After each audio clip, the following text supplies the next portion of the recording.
ক'বলগীয়া কথাটো এইটোৱে যে চৰকাৰী তদন্তত অসমৰ মানুহ সন্তুষ্ট নহয়।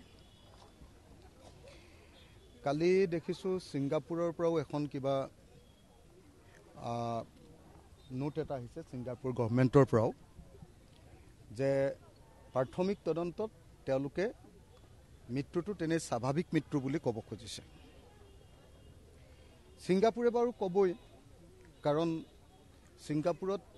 ছিংগাপুৰখন চলি থাকে টুৰিজিমৰ ওপৰত। টুৰিষ্টৰ তাত নিৰাপত্তা নাই বুলি ক'লে ছিংগাপুৰলৈ মানুহ যোৱা কমি যাব, কাৰণ এতিয়া জুবিন দা ৱৰ্ল্ডৰ ফেচবুকৰ নাম্বাৰ 1 ট্ৰেণ্ড, এতিয়া গোটেই পৃথিৱীৰ নাম্বাৰ 1 ট্ৰেণ্ড এতিয়া।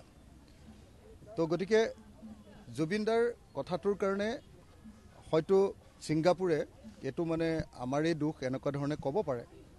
সেইকাৰণে মই বাৰম্বাৰ কৈ আছোঁ যে আমাৰ চৰকাৰখনে যিটো তদন্ত কৰিব লাগে সেইটো ছিংগাপুৰ চৰকাৰ নিৰ্ভৰশীল তদন্ত হ'ব নালাগে, বাৰম্বাৰ কৈ আছোঁ। আৰু আমাৰ চৰকাৰখনে যাক তদন্ত কৰিবলৈ দিছে CID বা SIT, এওঁলোকে গৈ বিদেশত তদন্ত কৰিব নোৱাৰে।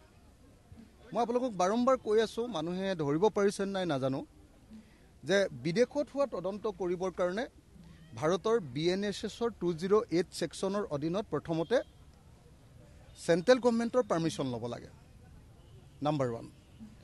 নাম্বাৰ 2, BNSSৰ 112 নম্বৰ ধাৰা অনুসৰি যদি ৰিকুৱেষ্ট কৰিব লাগে বিদেশ এখনক, ধৰক ছিংগাপুৰলৈ চিঠি পঠিয়াব লাগে, সেই চিঠিখন আমাৰ কোৰ্টৰ জৰিয়তে পঠিয়াব লাগে।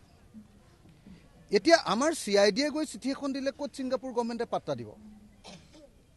যেতিয়া কোৰ্টৰ জৰিয়তে চিঠিখন যাব ছিংগাপুৰ কোৰ্টলৈ বা ছিংগাপুৰ অথৰিটিলৈ, তেতিয়াহ'লে ছিংগাপুৰ গভৰ্ণমেণ্ট বাধ্য যে আমাৰ তদন্তত সহায় কৰিবই লাগিব, কাৰণ আমাৰ দেশৰ লগত তেওঁলোকৰ এই সম্পৰ্কীয় বুজাবুজিৰ চুক্তি আছে।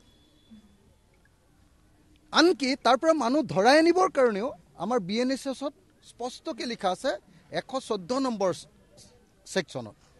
তাত 114 নম্বৰ ছেকশ্যনত লিখি থোৱা আছে যে বিদেশৰ পৰা যদি কোনোবা অপৰাধীক আনিব লাগে তেতিয়াহ'লে সেইটো আমাৰ কোৰ্টৰ জৰিয়তে যাব লাগে। এতিয়া সেইবিলাক একোকে কৰা নাই। আমাৰ তদন্তটো দিব লাগিছিলে CBI, তেতিয়া বিদেশত গৈ তদন্তটো ভালকৈ কৰিব পাৰিলেহেঁতেন, সেইটো নাই কৰা। তাৰ পাছত আমি সকলোৱে জানো যে ভাৰতীয় আইন অনুসৰি তদন্ত কৰিবলৈ হ'লে প্লেচ অফ অকাৰেঞ্চত গৈ তদন্ত কৰিব লাগিব, অৰ্থাৎ য'ত ঘটনাটো ঘটিছে তালৈ যাব লাগিব।